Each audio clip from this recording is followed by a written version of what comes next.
So just to leave you with some food for thought, these questions that I have up on the screen are designed to kind of contextualize the readings. Theory comes into play when we discuss what did a painting mean or what did a work of music mean 500 years ago. It's very hard for us to put our brain into the brain of someone who lived 500 years ago because we experience the world very differently in this time and space here in San Diego. So we use theory to help us understand how people might have thought in the past. We can use expository writing about a piece of music to help us understand how the music was perceived at that time. We also always want to keep our eye on what are the humanities and what are cultural artifacts. This course is not really going to get into smartphones, for example. We're going to stop right about at computers, but arguably a smartphone is a cultural artifact. It's something that we're making in our culture now. We use it for a wide range of purposes. It informs how we go about our day, and for some of us, it has a lot of meaning in that I know some people, when they lose their phone, completely fall apart.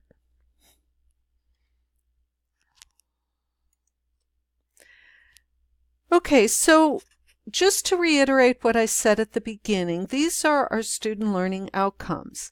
So I want each and every one of you to leave this class with the ability to characterize some of the world cultures that we're studying. You don't have to be an expert on every one, but you have to have some knowledge of some of them, right?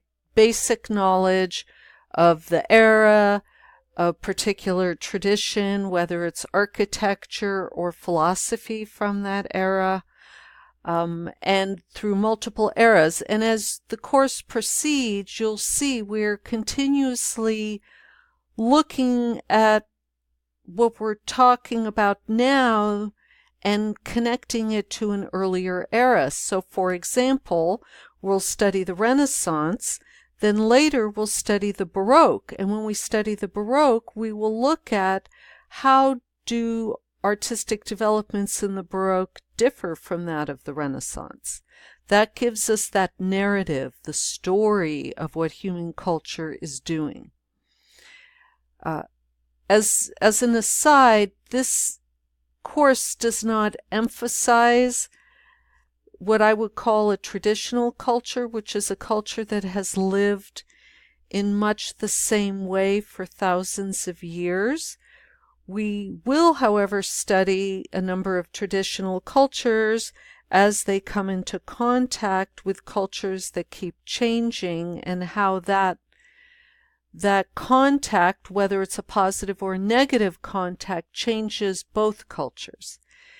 We're going to investigate how diverse human culture is, and we need to be able to demonstrate an understanding of how cultures evolve and how they're very different. So there is no one universal human culture. And then we are going to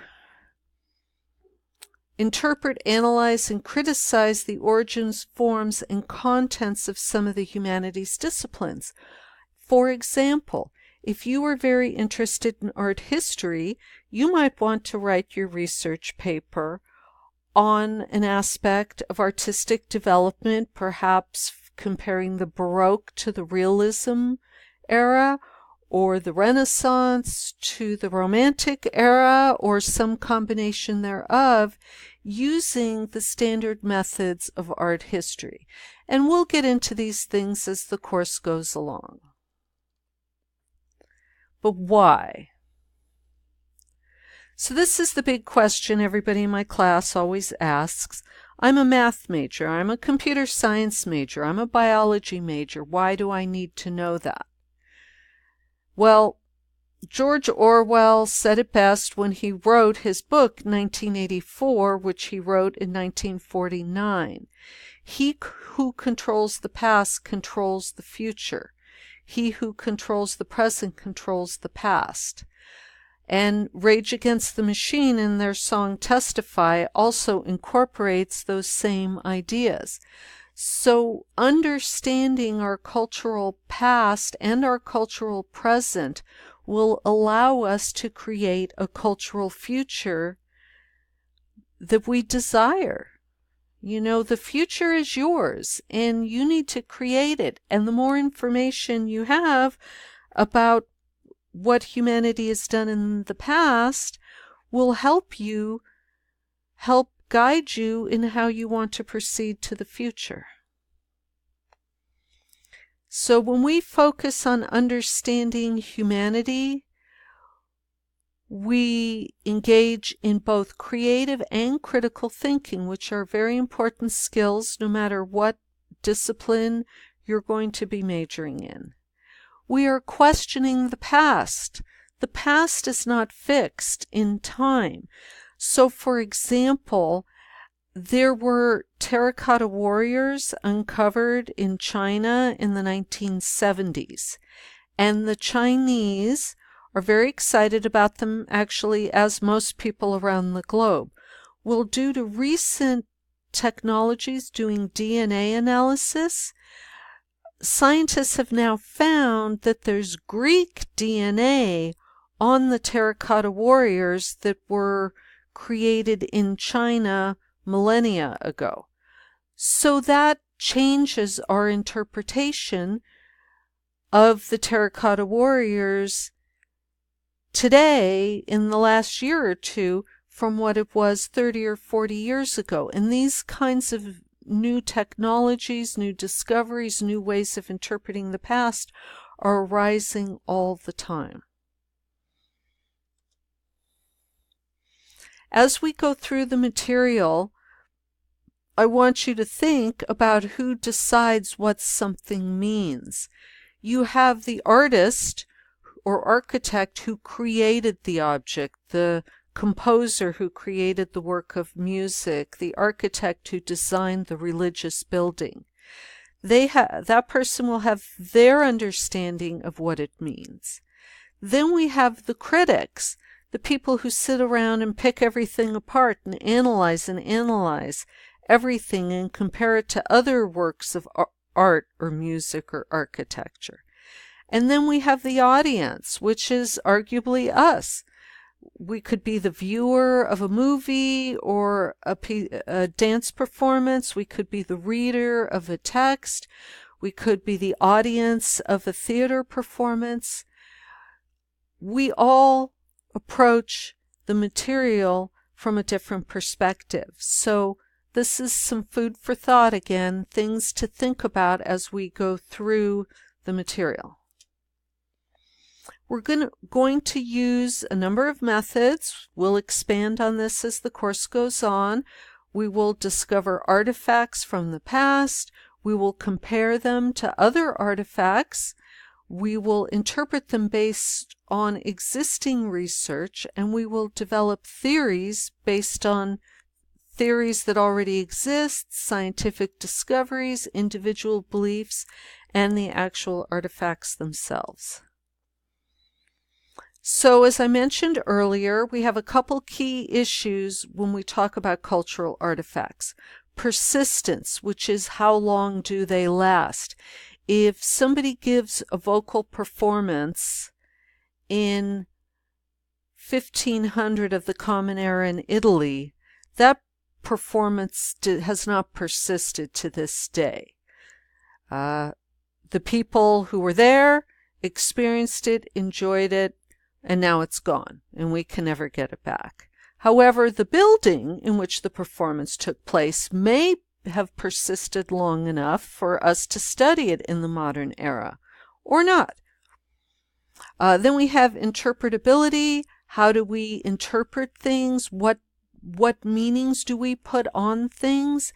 And those meanings that we assign to cultural artifacts come from who we are as a people and what our beliefs about the world are, not about the beliefs of the people who created them necessarily.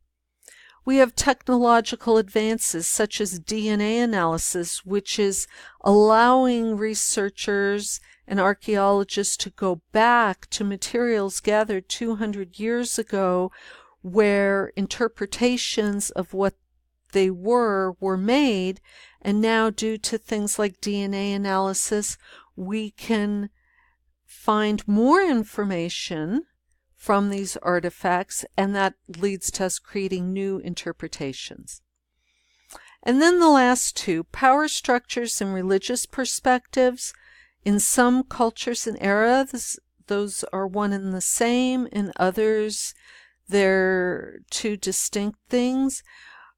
But the worldview that we have creates our interpretation. So, for example, when Cabrillo landed in Point Loma and met the Kumeyaay people, who we will learn more about later in this class, he interpreted them as wasting the resources of the San Diego region because they weren't building buildings that would persist. So they interpreted the lack of their homes, or the lack of persistence of their homes, as proof that they were not quite human. So we have a lot of things like that going on in our interpretation of the past and the present. So we need to be aware of that as we study who made art in what era, in what culture. I've tried to bring in as much as I can the voices of women, and as we study different cultures, of course, their voices will be prominent as well. And just to wrap it up, humanities, the cultural output of individuals and cultures. That cultural output is always intertwined with social, political, and technical aspects of society. Humanities helps us to interpret the past and present past cultures, and it helps us create new ideas for the future.